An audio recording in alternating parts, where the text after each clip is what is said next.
Hallelujah. प्रभू श्री ख्रिस्ता नावात सलाम. आपण एक वचन वाचूया.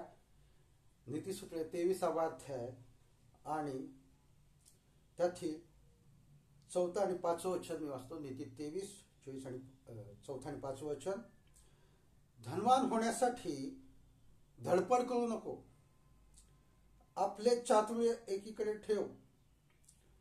जे पाहता पाहता नाहीसे होते त्याकडे तू नजर लावावी काय? कारण गगनात उडणाऱ्या गरुडासारखे पंख धन आपणास लावते. आणि वाचलेलं वचन परमेश्वर तुमच्यासाठी आशीर्वादाचं कर. आणि देवाच्या लोको, या वचनातून आपल्याला प्रेरणा मिळते की धनवान होण्यासाठी धडपड करू नको. ठीक आहे, धनवान होणं हे वाईट नाही आहे, श्रीमंत होणं हे वाईट नाही आहे, पण ते कुठल्या मार्गाने तुम्ही धनवान होता तो महत्वाचा आहे. जर तुम्ही धडपड करून जर धनवान झाले, म्हणजे थोडक्यात तुम्ही काही धनवान होण्यासाठी काही शॉर्टकट मार्ग अवलंबला, काही चुकीचा मार्ग अवलंबला, जे देवाच्या वचनाच्या विरोधात आहे, देवाच्या इच्छेच्या विरोधात आहे, अशा मार्गाने तुम्ही जर धन कमवलं तर ते देवाच्या दृष्टीनं चुकीचं आहे, वचनाच्या दृष्टीनं ते अयोग्य आहे आणि त्याचे परिणाम चांगले होत नाही. नीतिसूत्रे 1ला अध्याय आणि त्यातील काही वचन आपण वाचूया. नीती 1ला अध्याय आणि त्यातील 19वा वचन. धनाचा लोभ धरणाऱ्या सर्वांची गती अशीच होते, ते आपल्या मालकांचा जीव घेते. हालेलुया. आणि प्रियानो, जे काही प्रेरणा दिलेलं आहे की धन मिळवण्यासाठी धडपड करू नका. फार काही जण पहाटे उठतात आणि विश्रांती घेतात, पण ते सगळं व्यर्थ आहे. जे तुम्हाला लागतं ते तुमचा देव जाणून आहे आणि तो तुमच्या गरजा पुरवणार आहे. याचा अर्थ काही जण असं घेतात की मी दिवस रात्र झोपीत जातो, कामाला जात नाही. तो चुकीचा अर्थ आहे.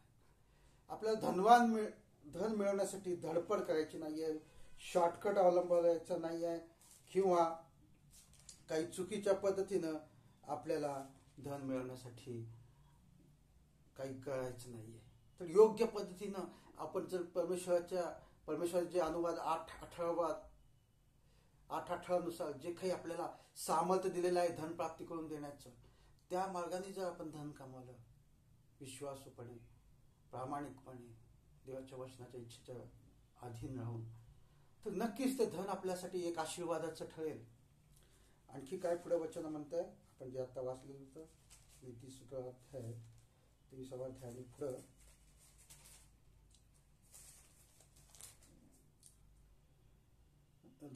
धनवान होण्यासाठी धडपड करू नको. आपले चातुर्य एकीकडे ठेव. जे पाहता पाहता नाहीसे होते त्याकडे तू लक्ष लावावे काय? त्याकडे तू नजर लावावी काय? कारण गगनात उडणाऱ्या गरुडासारखे पंख धन आपणास लावते. आणि काहींना आपल्या धनावरती इतका अभिमान असतो, इतका गर्व असतो, इतकं ते धनावर अवलंबून असतात की मी काही जरी केलं तरी ते पैसा मला सोडवेल, अशी त्यांची भावना असते. आणि नुकत्याच पुण्यामध्ये जे हिट अँड रन प्रकरण झालं, ड्रिंक अँड ड्राईव्ह प्रकरण झालं, त्यामध्ये तसाच आपल्याला प्रत्यय आला की पैशाच्या जोरावर, श्रीमंतीच्या जोरावर, धनाच्या जोरावर आपण कसंही वागलो, काही केलं तरी ते खपून जाईल असं काहींना वाटतं. पण लक्षात ठेवा प्रियांनो, ज्या धनावर तुम्ही नजर ठेवलेली आहे, ज्या धनावर तुम्ही भरोसा ठेवलेला आहे, ते धन कसं आहे, ते चंचल आहे. जसं गरुड आकाशात उडतो, गरुडाचं उडणं पाहिलंय का? तो उंच आकाशात उडत असतो, तो खाली कधीच उडत नाही, तो उंच आकाशात उडतो. तसं देवाचं वचन म्हणतं, आणि ते जे पाहता पाहता नाहीच होते त्याचकडे तू नजर लावावी काय?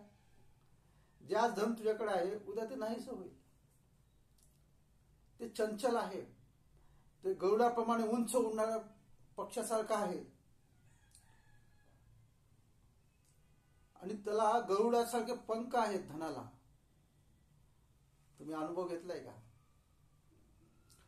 कितीही पगारदार मनुष्य असला त्याला जेव्हा सॅलरी येते तेव्हा त्याची सॅलरी जसा जसा महिना संपत जातो, मंथ एंड येतच जातो, तसं ते कसं संपून जातं त्याचं त्यालाच कळत नाही.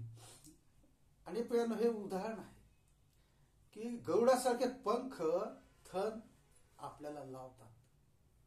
हे पंख जे गरुडासारखे आहेत, साधे पंख नाही आहेत, जे पंख खूप उंचावरनं उडतात आणि खूप उंच ते भरारी घेतात, असे पंख आहेत ते. आणि ते पंख धनाला आहेत असं बायबलचं वचन सांगतं. त्यामुळे त्या धनावरती भरोसा ठेवू नको. काही जण घोड्याची, काही जण रथाची प्रशंसा करतात, पण आम्ही तर आमच्या परमेश्वराची प्रशंसा करतो. आपण त्या धनावरती जास्त भरोसा ठेवतो, त्या धनावरती जास्त नजर ठेवतो, धन मिळवण्यासाठी जास्त धडपड करतो. आणि पण देवाचं वचन काय म्हणतं? योहानाचे 3 पत्र आणि त्यातलं 2 वचन काय म्हणतं? जसा तुझा आत्मा सुस्थितीत आहे, तसे तुला सर्व गोष्टीत सुस्थिती व आरोग्य प्राप्त होईल. आणि मत्ती 6:31 काय म्हणतं? प्रथम त्याचे राज्य व त्याची धार्मिकता मिळण्यासाठी खटपट करा, म्हणजे या सर्व गोष्टी तुम्हाला प्राप्त होतील. सर्व गोष्टीमध्ये त्यामध्ये सर्व गोष्टी आल्या, भौतिक, जगिक, आत्मिक. पण त्यासाठी प्रथम आपल्याला देवाचं राज्य मिळवण्यासाठी धडपड केली पाहिजे. प्रथम आपल्याला देवाच्या राज्याकडे आपली नजर ठेवली पाहिजे. स्तोत्र 121:1-2 वचनानुसार, मी आपली नजर पर्वताकडे लावतो, आकाशाचं व पृथ्वीचं निर्माण करता जो परमेश्वर, त्याचकडून मला सहाय्य प्राप्त होते. आणि आपण विनाकारण धनाच्या मागं धावत आहोत, धनाच्या मागं उतावळीपणा करत आहोत, धन मिळवण्यासाठी धडपड करत आहोत, पण ते सर्व व्यर्थ आहे असं बायबल म्हणतं. तुम्हाला जे पाहिजे ते परमेश्वर तुमच्या गरजा पुरवणारा परमेश्वर आहे. परमेश्वर माझा मेंढपाळ आहे, मला काही उणे नाही असं स्तोत्र करता दावीद स्तोत्र 23:1 मध्ये म्हणतो. आणि प्रियांनो, मला जे काही देवाच्या वचनातून प्रेरणा मिळाली की धडपड करू नका, उतावळीपणा करू नका, चुकीचा मार्ग, शॉर्टकट मार्ग अवलंबू नका धन मिळवण्यासाठी. आणि धनावरती सर्वस्वी अवलंबून राहू नका किंवा धनाचा फार अभिमान देखील बाळगू नका. तर आपली नजर परमेश्वराकडे ठेवा, आपला भरोसा परमेश्वराकडे ठेवा. तो तुमच्या गरजा पुरवणारा परमेश्वर आहे. तो तुम्हाला मागण्या व कल्पना या पलीकडे देणारा परमेश्वर आहे. फिलिपी 4:19 वचनानुसार तो तुमच्या मागण्या व कल्पना या पलीकडे देणारा परमेश्वर आहे. तुमच्या कल्पना व मागण्या ह्यापेक्षा त्याच्या कल्पना व त्याचे मागणे हे फार उंच आहे. एक वचन वाचूया, क्लोजिंग वचन, आणि थांबूया.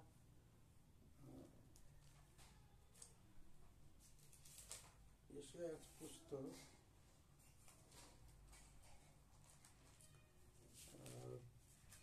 43वा अध्यायामध्ये वचन आहे. एक मिनिट.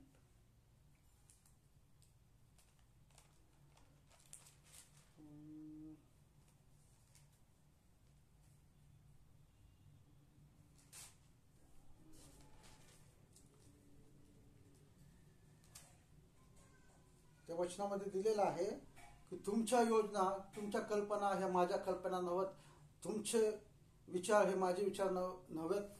तुमचे कल्पना व तुमचे विचार यापेक्षा माझ्या कल्पना व माझे विचार फार उंच आहेत, फार उंच आहेत. जसं गरुड पक्षी फार उंच उडतो आणि त्याचे पंख धनाला लावलेले आहेत, पण खूप जण त्या धनावरती नजर लावतात. पण मला तुम्हाला जी प्रेरणा दिलेली आहे की जे उंच उडणारा गरुड आहे, त्याचे पंख धनाला लावलेले आहेत, त्याच्यावर नजर ठेवण्यापेक्षा, त्याच्यावर अवलंबून राहण्यापेक्षा परमेश्वरावर आणि परमेश्वराच्या दयेवरती जर तुम्ही अवलंबून राहिले तर नक्कीच तुम्ही उंच उडाल, तुम्ही एक दिवशी उंच व्हाल. अनुवाद 28वा अध्याय 1-16 वचन. जर तुम्ही परमेश्वराचे वचन आज्ञा पाळले तर तुम्ही सर्व राष्ट्रावर उंच व्हाल. तुम्हाला काय करायचं? फक्त देवाचं भय बाळगून, देवाच्या वचनानुसार, देवाच्या इच्छेनुसार तुम्हाला जीवन जगायचं आहे. आणि नक्कीच ते गरुडासारखे पंख ते धनाला लागणार नाही, धनाला लागलेले आहेत ते पंख तुमच्या जीवनाला लागतील, तुमच्या आत्मिक जीवनाला लागतील, तुमच्या भौतिक जीवनाला लागतील आणि तुम्ही उंच उडाल त्या गरुडाप्रमाणे. फक्त तुम्हाला परमेश्वराला शरण जायचं आहे. शेवटचं एक वचन वाचूया, यशायाचं पुस्तक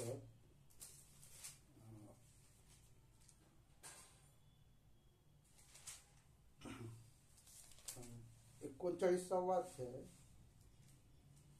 आणि त्यातील शेवटचं वचन. तरी परमेश्वराची आशा धरून राहणारे नवीन शक्ती संपादन करतील. ते गरुडाप्रमाणे पंखाने वर उडतील. ते धावतील तरी दमणार नाहीत, चालतील तरी थकणार नाहीत. हालेलुया. आता आपण क्लोजिंग भागामध्ये आलेलो आहोत की देवाच्या वचनातून मला जी काही प्रेरणा मिळाली होती की तुम्हाला काय करणं गरजेचं आहे. तुम्हाला कुणासाठी धडपड करणं गरजेचं आहे, कुणावरती नजर ठेवणं गरजेचं आहे, कुणाकडे आपला भरोसा ठेवणं गरजेचं आहे. तर गरुडाचे पंख लावलेल्या धनावरती का जो परमेश्वर तुम्हाला गरुडाप्रमाणे उंच नेणार आहे, तो उंच स्थानावरून तुम्हाला चालवणार आहे, तो तुम्हाला धुळीतून उचलून अधिपतीच्या पंक्तीत बसवणार आहे. त्या उंच तुम्हाला गरुडाप्रमाणे उंच नेणाऱ्या त्या परमेश्वरावरती तुम्हाला भरोसा ठेवायचा आहे. त्याचे आशीर्वाद प्राप्त करण्यासाठी, त्याच्या सानिध्यासाठी तुम्हाला धडपड करायची आहे, ना की धन मिळवण्यासाठी धडपड करायची आहे. या वचनाद्वारे तुम्हाला परमेश्वर आशीर्वादित करो. God bless you.